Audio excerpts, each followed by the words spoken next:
Hi there. I haven't been on in a while, so it's a couple of things I want to say. The first thing I want to talk about is just one of my opinions on love. I was just listening to somebody talk about, and I like the things they say. I just have an opinion on this thing with love and falling in love with people. You don't want to fall anywhere. I know the movies in the third dimension talk about falling in love, but you don't want to fall. Love should be easy. I'm gonna tell you something. I don't have anything against love either, but it's not even my discernment that needs to be sharper. It's my emotional intelligence that needs to be a lot higher. See, a lot of people need higher emotional intelligence because a lot of times people already get a feeling about people, even if they can't put their finger on it. And see, we got to get to the point where we don't have to have physical proof to know that something's not right, because you might not get the physical proof right away unless you do some kind of a background check. And so they might have things in their background that's going to stand out, but some people don't have stuff in their background and don't have stuff in public records or whatever for you to find out, or you might not even have anybody that can tell you or warn you about that person, okay, to let you know that they're not right. And then even if somebody do tell you something about them, I mean, you got to be, this is why you need to know the person for yourself, but you need is a supernatural, it's like you got to go beyond the human ability to be able to know who a person is. It needs to be supernatural. Some people can say it's the Holy Spirit. Whatever you want to call it, it needs to be supernatural, okay, to know who a person is. Because, see, somebody can even tell you about somebody, people can say something about me. But I've done such extensive work on myself that I've gone through so many changes. I'm not even the same person I was last year. That's just the amount of work I've done on myself. But I've done so much work on myself because of what I had to deal with. It's been kind of, it's beyond me just it's beyond me being disciplined and say, okay, let me be disciplined and do this 3 hours a day. It's like, no, this is beyond being disciplined. I've been through some stuff that was that I can say something that, what you call it, is pain, but it's almost like suffering, suffering type of stuff that I had to continue to deal with every single day. It was like electronic harassment. Is the best I can say is electronic harassment. The best example I can give is the movie called Us with Jordan Peele, and how those people that look like them, like Lupita Nyong'o, and all those people, you saw that their doppelgangers dressed in orange, and their doppelgangers came back and attacked them, and that's what I've been dealing with for the last 3 years. But it was like electronic harassment, like the Wi-Fi, because like I was literally dealing with a lot of poking, stabbings and stuff every day, shockings and things like that. It was almost like some kind of experiment I was dealing with. And it was beyond that too. It gets worse than that. So that's what I'm saying. The kind of stuff like that you have to deal with every single day and kind of being tortured every day. You're forced to go beyond. I've had to go above and beyond when it comes to working on myself. And with that being said, I've seen a lot of things. My consciousness has expanded quite vastly. Didn't have a choice to, the kind of stuff I was dealing with, you know. But with that being said, when it comes to love, a person was saying that don't be afraid to love and stuff like that. If it works out, it works out. If it doesn't, it doesn't. And that's not always a good thing, because some people, when you invest something like your heart into somebody to love them, you kind of give them a piece of yourself to allow yourself to get to that point where you really love somebody. You've given a piece of yourself to them, and then when it doesn't work out, it's hard to take that back. Even when you know the truth about something, even when you find something out about them, it's hard to cut that off, because you, like, literally, to me, you're giving them a piece of yourself, and it's hard to take that back. It's easier said than done. I can say, if it don't work out, leave. It's easier said than done. It's always easy to give people advice. It's always easy to do. But to actually do the advice that you give people, when it comes, especially when you invested your heart into somebody, that takes some extreme high emotional intelligence. But I really don't want to have to spend the time with grieving somebody. You know, now here's my thing right here. Here's where I am. It's not so much that I'm afraid to love somebody. I need to learn to unconditionally love myself. And a lot of people need to learn how to unconditionally love themselves. Because this is just my theory, because I'm not all the way there yet, but I'm working on it. When you unconditionally love your complete self and you have complete self-confidence, I'm not talking about confidence in the ego. A lot of people that talk about confidence, they're talking about this ego confidence. I'm not talking about that kind of confidence. I'm talking about the real self-confidence that goes outside of the physical. I'm talking about that kind of self-confidence. Now, self-confidence in your ego. Because confidence in your ego is not necessarily the real authentic type of confidence. Not to me, because the ego is not even a real person. So that can't be authentic confidence. But sometimes when people are very confident, even with their ego, sometimes it spills into the ego because you have confidence outside of the ego. So, like, you are much more than a person that you see in a mirror. You are much more than a so-called physical type of person. So the self-confidence I'm talking about goes way beyond the physical. Goes way beyond the physical. Okay.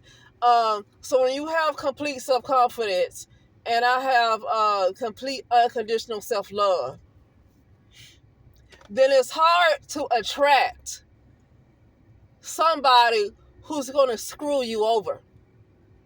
Even when you don't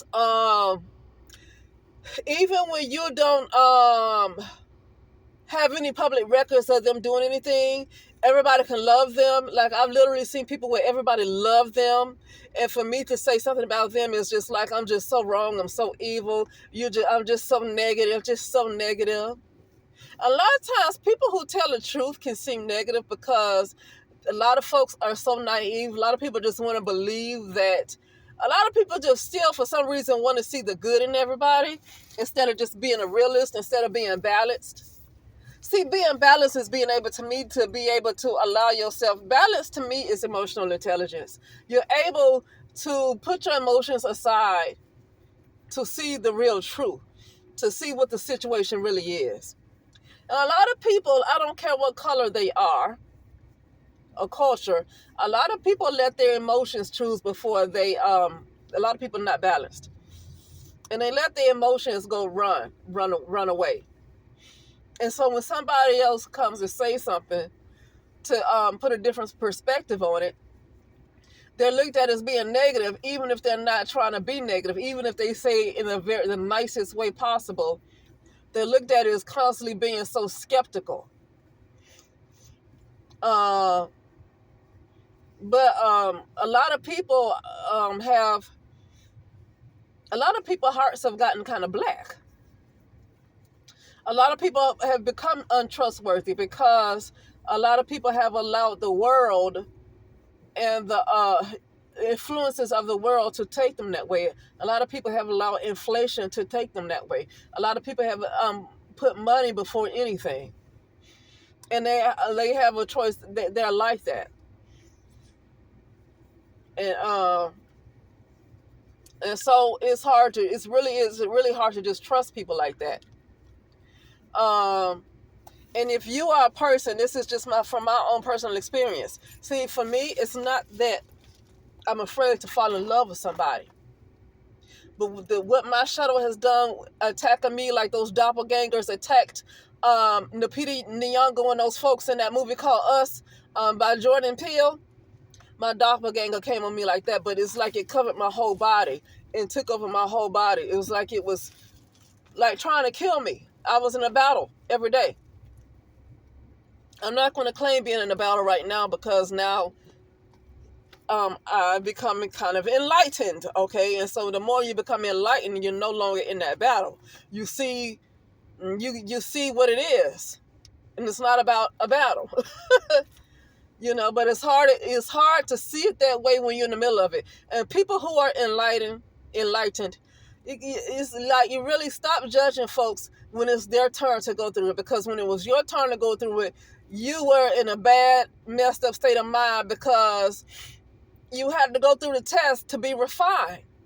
If it was easy for you, then it wouldn't need to be a test to put you through that particular test, because you were already going to pass it with flying colors. It was already easy. So you wouldn't have been given an easy test. You would have been given something to match your skill. And so some people are given tests to match their skill. And even though some people who are enlightened might be beyond that particular skill set, it's not a right to go judge somebody else who is not quite there. Like, if somebody's in the middle of a test, stop judging them. Because their higher self or God or whatever you want to say it, like that movie called The Never Ending Story that I'm going to watch, because I haven't watched it since I was a little girl. But the first person I heard was Bobby Hemmett talk about the never ending story, how that boy was going through so much in the never ending story, and then towards the end he found out it was his higher self that put him through all of that, so he can get to the next level. It's like you start like low, and you go through all these challenges to bring you back up to your highest truth. Okay, so when somebody going through something, enlightened people who are more enlightened, they need to stop. And for me, I don't even want to call them enlightened if they're judging people for where they're at. I don't even know if they should be called enlightened, because when you are enlightened, you should slow down on the judging, because when you judge somebody else, you eventually get to the point where you judge yourself. So you get to the point where you realize you judge somebody, you judge yourself. But because a lot of us are still in a consciousness that believes it's divided and doesn't know it's one. It believes that people are still in their ego, think they're individuals. We judge each other and criticize each other because we don't realize that we're all one, and because we are under a consciousness that's the ego driven, and people think they're individuals. You really think that you're going to do something to somebody else. You really think you're going to judge somebody else, and you don't really think that you're still talking about yourself, because you don't feel nothing. But whatever you put out there in the ethers would eventually come back to you, because you are one. The fact that what you put out there in the ethers come back to you means that you are one with all of it. You are one with all of it. So basically, to clear that type of stuff out, people say, "I'm gonna clear your karma." Here's what I do. Say what you want to say, but it's worked for me, because I've dealt with a lot of stuff with this electronic harassment. I feel stuff. Anyway, I'll say it like this. When I do that daily prayer, Our Father who art in heaven, but I say Our Mother and Father who are in heaven and beyond, because I include the mother. I don't leave out the mother. I don't care. I do not leave out the mother. You cannot say the Father without a mother. This paradigm or whatever has taught people to just forget about the mother. That's that patriarchy. I'm not leaving out the mother. But you know the Lord's Prayer. Our Father who art in heaven, hallowed be thy name. But I say Our Mother and Father who art in heaven and beyond, hallowed be thy name, thy kingdom come, that will be done in earth as it is in heaven and beyond. Because heaven and earth is going to pass away. So, it says that in Revelation. I believe it said heaven and earth is going to pass away. So it needs to be beyond heaven. The will that's need to be done has to be beyond heaven too, because heaven and earth is going to pass away. So what's going to be beyond heaven then? What's beyond heaven? Something else is beyond heaven. That's where the mother is. And so I say and beyond. Okay?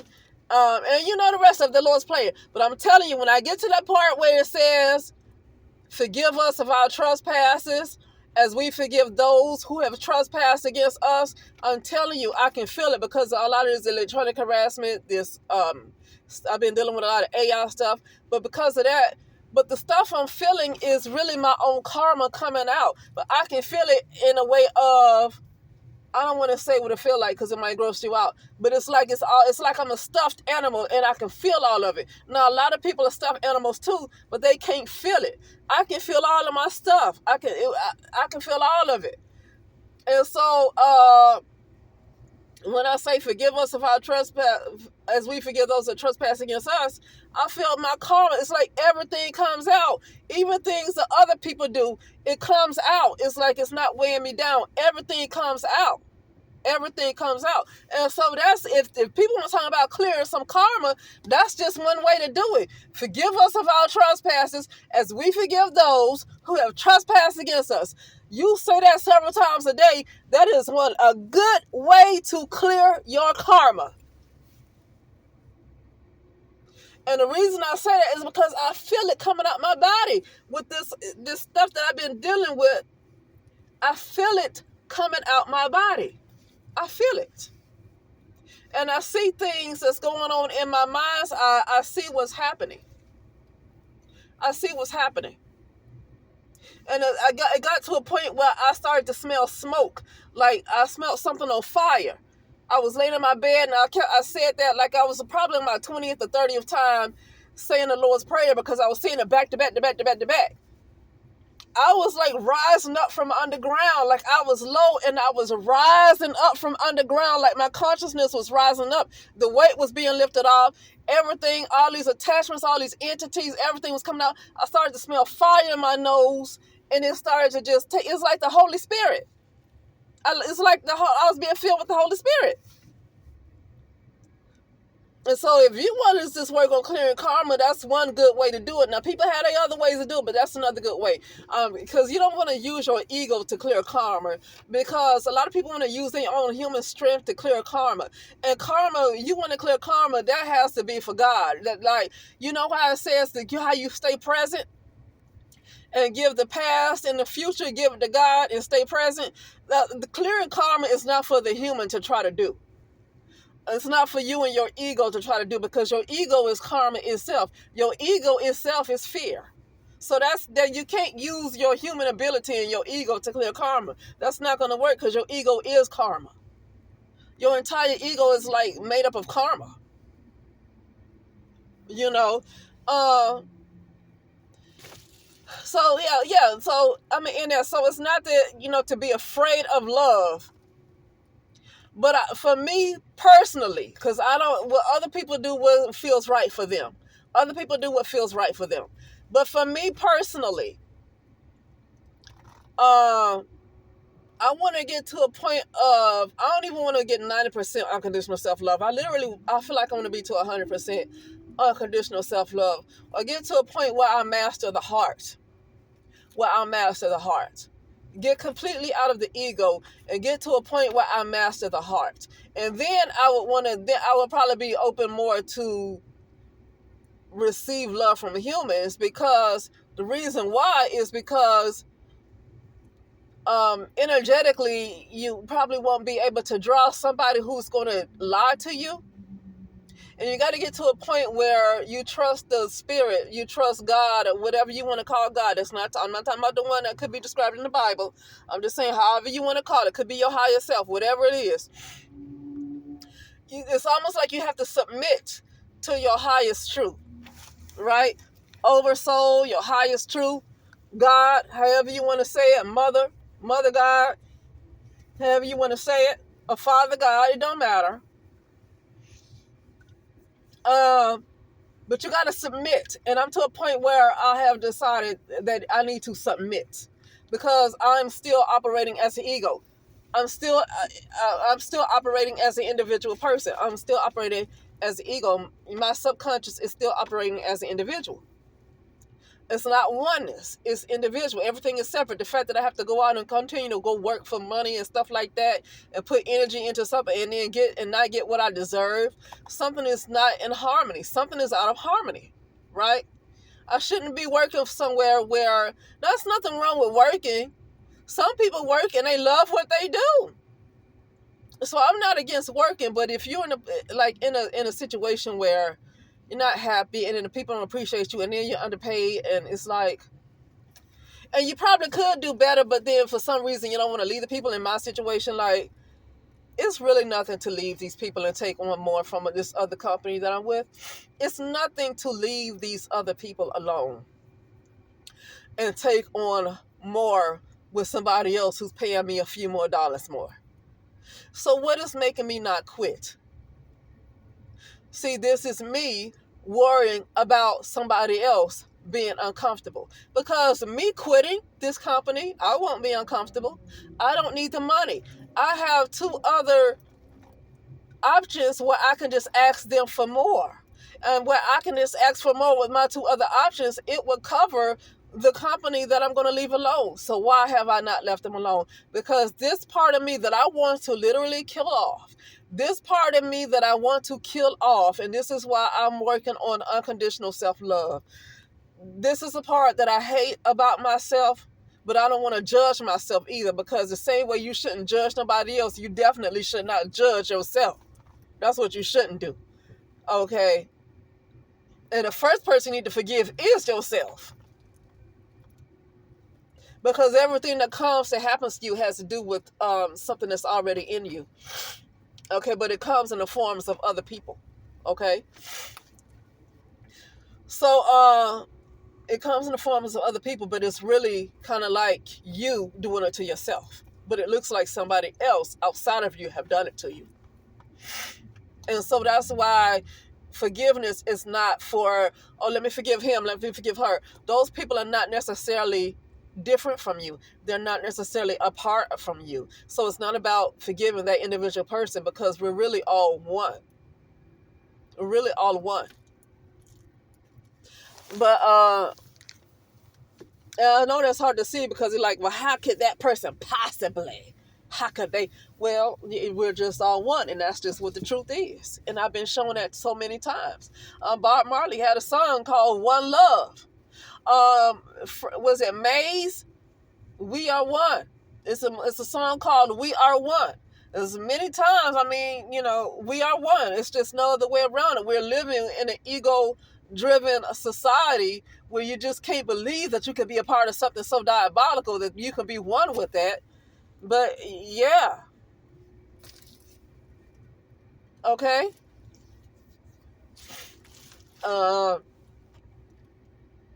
So anyway, that is it. I just feel like there's a part of me that I feel like I want to work on my unconditional self-love and my self-confidence. Get that a lot stronger. I want to get that at least 50% more stronger before I even want to try to really be, for that door to be open to go that route. Because, like I said, I get to a point of 100% unconditional self-love and close to 100%, if not 100% of self-confidence. Then those type of people, it wouldn't be, energetically, they would not fit into your world. They wouldn't fit. Liars wouldn't fit into your world, because I would be to a point of trusting my highest truth of God. I would be to a point of trusting that part of myself enough to say, listen, if that door needs to be closed, close the door. And that is a matter of increasing my emotional intelligence enough to not be whining when a door is closed that should be closed, and I whine about, like, oh, what am I going to do? See, that's the ego that's being afraid. That's why you should submit to God. Submit, because it's a fear. Oh my God, what am I going to do? That's the ego. That's the ego that's scared. That means that it's time to submit to God and get out the ego, because the ego keeps trying to find the answers, but the ego is not the one who is omnipotent. The ego is not one who's all-knowing. The God part, the God in you, the God part of you is the one that's all-knowing, and not the ego. So submit to the God part of you. And then when you submit, it's no problem with these doors being closed, because you're in alignment with you and you agree with it, and you're already positioned to not even need that door to be open, because you're in alignment with the God in you. I thought I was going to talk about something else, but I don't spend so much time on this, and I didn't realize I was. But I'm so long-winded. I mean, how could I not believe I was going to take a longer time than I thought I would? I'm long-winded. But anyway, I'm going to talk about this P. Diddy. I know what people might want to call him a monster, whatever they want to call him. But here's what I want to say. I feel like this thing with focusing on P. Diddy is a trap. I feel like I don't know exactly what's happening, but something is being done to really get the attention of the melanated community, United States of America specifically, something is happening to harvest this energy. I don't know what they need to harvest this energy for, but they are harvesting energy.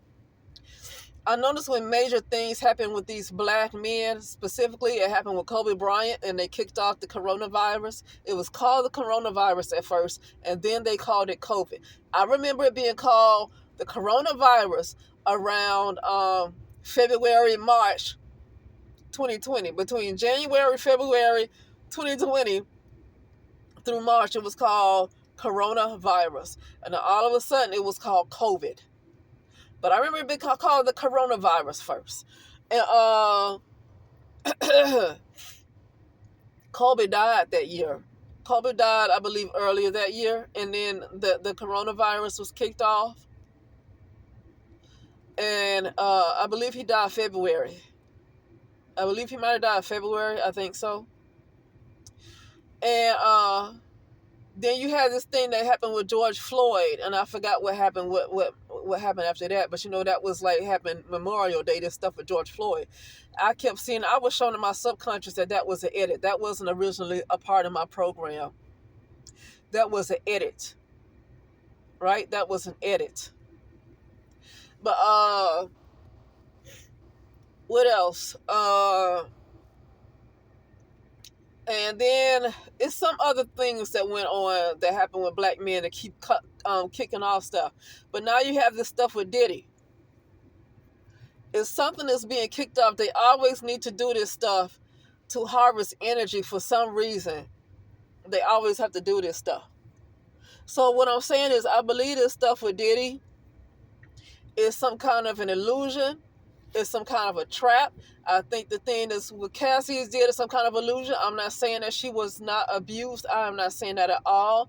I feel like she is also being used. I'm not saying that she is doesn't deserve her justice. I'm not saying any of that. See, this is what I'm talking about, being balanced. Because it's almost like you got to be careful talking about folks, because like, what Cassie? Okay, well, if she, listen what I'm going to say. If Cassie had been a dark-skinned woman going through the same thing, would you feel the same way? And the answer is probably no. Cassie is a pretty girl. She looks sick. I'm not going to say she looked exotic, because I feel like Nikki thought that Sudanese girl that was a lady that was married to Jamie Perkins on Nikki and Jamie. If people know who that is, they had a big YouTube channel and they got divorced. I think Nikki thought looks exotic. If you ever seen the Real Housewives of Dubai, what's her name? Ayan. Okay, Chanel Ayan. I think she looks exotic. That's the lady from where is she from? She's from the same place where that model Beverly is from. Beverly looks exotic to me. Naomi Campbell looks exotic to me. I'm not saying you have to be black to look exotic, but it seems like they're calling exotic people who are biracial, who looks mixed. You got to be light-skinned to be exotic. I see a lot of dark-skinned people to me that look exotic, but my point is that I feel like this thing with Cassie is an illusion, even though she went through what she went through. I feel like people are having sympathy for her because she is a light-skinned woman and she's pretty. And the reason I say that because I've heard other women. For example, Love Jones. I saw Love Jones do an interview with Storm Monroe. And she was talking about how she was almost raped, or she felt like she might have been raped around Diddy's sons. And she went to some after party. I don't know where she went. But then they had this after party, and then she had this drink. They gave her a drink. And she said that when she had some kind of drink, it's like she was out of it. Like she don't remember what happened the next day. And people got in the comment section talking about, you thirsty, you had thirsty behavior, because I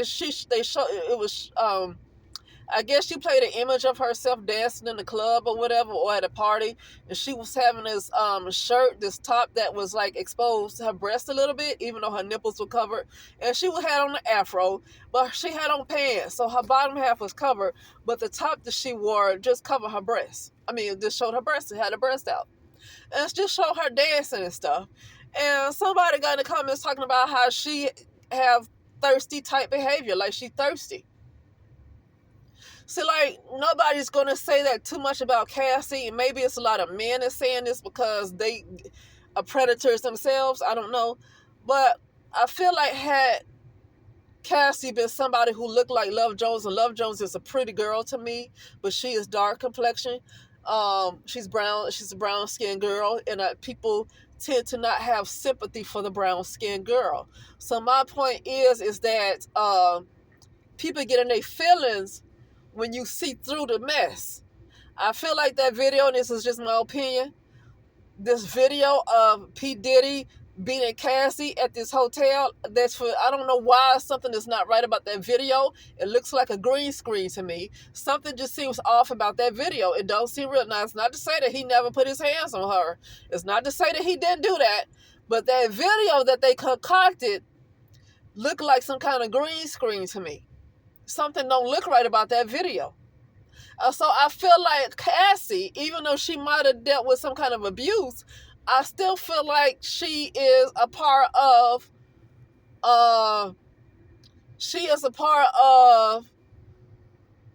the what's the word I'm looking for? She is a part of trying to pull people's attention away. She's a part of that too. But it's not to say whether it's good or bad. But like I say, I'm kind of like neutral when it comes to that situation with Cassie and a lot of other victims that might come out. Not to say that they're not victims, okay? But I'm neutral with the situation because I feel like this is something that's going on to harvest energy. Something that's going on to harvest people's energy. I keep noticing it when this big stuff is kicked off with these black men. Something is happening to harvest energy. Okay? But anyway, yeah, I get that people are making their money, they're making their coins. You know, I guess supposedly this book by Kim Porter is supposed to come out. I just really haven't given that any attention. I feel like they throwing everything at folks at one time, and it's for a reason. So when they keep throwing stuff at people at one time, it makes me suspicious. It makes me really, really suspicious. Okay? There's something that's going on. Something bigger is going on that they're trying to distract people with. I do feel like Cassie might have been a distraction. I'm not, like I said, not to say that she had not been abused. I feel like she might have been a distraction. Okay? And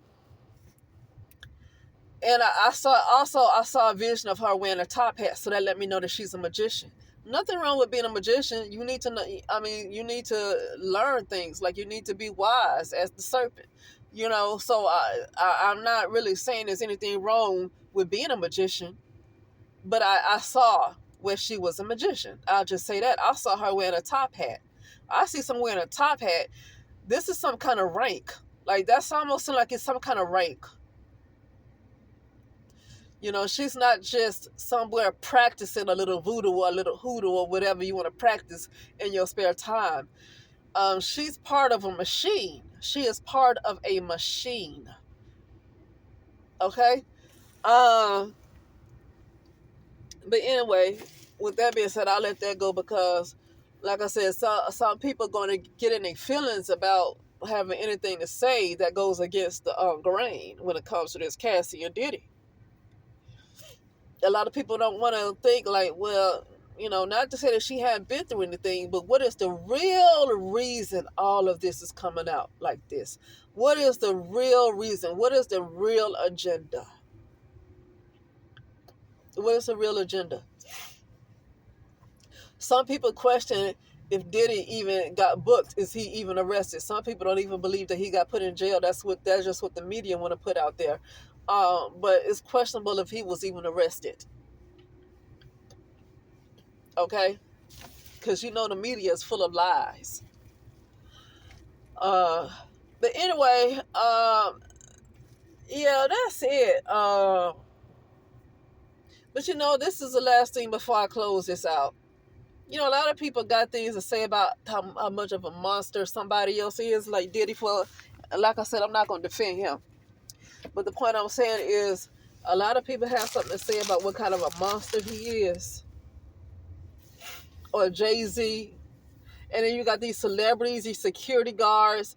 people who was his security or whatever to come out talking about the things that he did. Why? It's like, why are you coming out now speaking about it like you so righteous? You were there seeing this person do all of this all that time for 20 years or more. And I'm talking about the people who keep coming out talking about Diddy. You were there for 20 years or longer, witnessing the things that he was doing. And many of them have been in the industry themselves. How are you going to talk about him like you might not have been a part of that?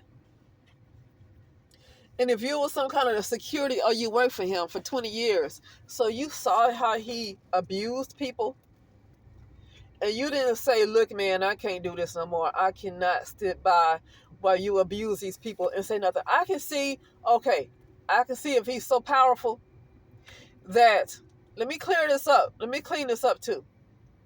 I can understand if he is so powerful that you don't want to go against him because he had a lot of judges in his pocket. He had a lot of powerful people in the industry on his side, to the point where you probably was just going to be killed and your family was going to be killed and everything that you love was going to be gone. I can understand if you really could not do nothing about it. But here's what I'm saying.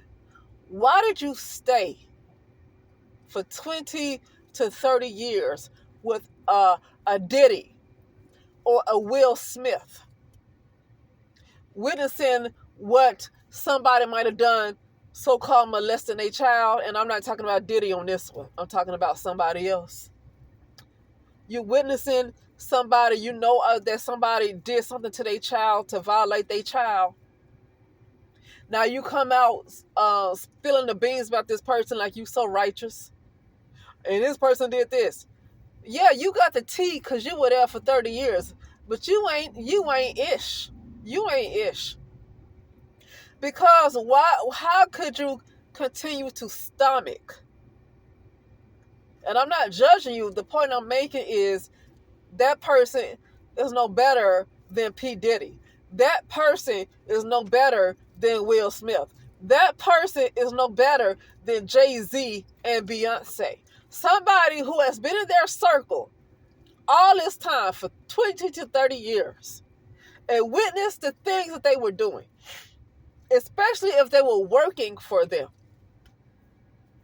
And you say, I worked for them for 20 years. You mean to tell me you were able to stomach the kind of things that you were witnessing for 20 years? Like, you got numb to the stuff that they were doing. It got to a point where it was no longer a surprise. That means that you were no better than they were. Oh, the money was so good. Okay, well, you sold your soul. Because the money was so good, you were okay with witnessing bad things happen to children or bad things happen to other people being unalived. You were okay with witnessing that and turning a blind eye because you were getting paid. So you sold your soul. Now you want to come out talking about how horrible they are because the industry is about whatever's about to take them down, or whatever's supposed to be happening to them. And so now you want to come out and tell the truth. But you spent 20 years working for this person and you couldn't have done that. Even if you couldn't have done that because they had so much power, and I can understand that sometimes people can have so much power, it's not easy to come out and speak. But then how could you stomach continuing to work for them for 20 years, knowing that this is how they got down? How could you even keep witnessing the type of stuff they were doing? It should have to me, it seemed like it would have got to a point where you say, I can't do this no more. I know that they got every judge in their back pocket, they got the police in their pocket, and there's nothing you can really do to speak out because nobody's going to listen to you because they got everybody in their pocket. But at the same time, it's like, how could you still work for them? You got to get to the point like, I can't work for a company like this anymore. They're horrible. Okay? You got to ask yourself how you were able to stay for 20 to 30 years knowing that they molested their child, and you probably was there to witness them molest their child, and you still stayed for another 15 years. You have to ask yourself what made you stay knowing that these kind of things went on. If it was the paycheck, then you are no better than the person who molested their child because you witnessed it as a grown adult and you didn't say nothing. or at least leave and go find another job, right? Because I mean, like, if you can't even say nothing because you at this point, the world is just corrupt to the point where there's nobody to talk to because everybody's messed up, right? So, but at least it's the point where you have to go find somewhere else or get another job or a gig somewhere else, you know, that doesn't have that type of stuff going on. But no, a lot of people chose to stay, and that's questionable that they chose to stay. That means that they didn't care about the people who were getting hurt. They didn't care about the so-called victims. They didn't care about the children. So what's their motive for coming out and speaking now? Are they getting paid to do it? What's going on? Are they getting a deal saying, well, we will not give you prison time because we know what you did. So if you come out and speak out against this person, then you won't go to prison because we know what you did too. Is that it? But anyway, that's it. Now talk later. All right.